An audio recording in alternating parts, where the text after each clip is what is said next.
օրինակ պահանջելու է շարունակություն, ավելի խորը բնույթի ինտիմ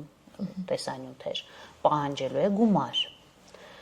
Ամենակարևորը չտրվել այդ սադրանքներին եւ այդ մանիպուլյացիաներին, որովհետեւ եթե դուք մեկ անգամ ցույց տվեցիք ձեր վախը,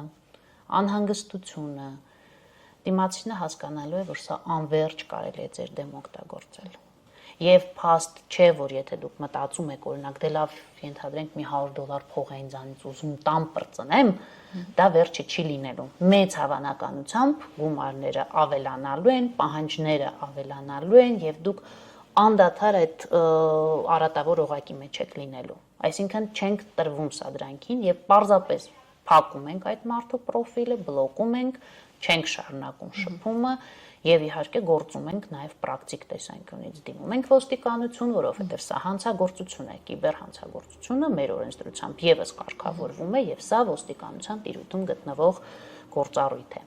Եվ իհարկե չենք պահում այդ ծանր էմոցիոնալ վիճակը միայն մեր ներսում, գտնում ենք վստահելի մեկին, ում հետ կարելի է խոսել, որովհետեւ ինքը հսկայական էմոցիոնալ հարված է մարդու համար,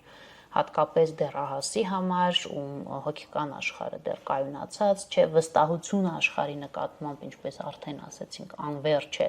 եւ նման վստահությունը, երբ որ կոտրվում է, դա շատ-շատ դժվար է մենակով տանելը եւ դա կարող է արդեն անվստահություն ստեղծել ողջ աշխարհի եւ բոլոր մարդկային հարաբերությունների նկատմամբ։ Հետևաբար անպայման ինչ որ մեկը պետք է լսի, թե կնոջով հայտնվեց այդ վիճակում, թե երեխային, մի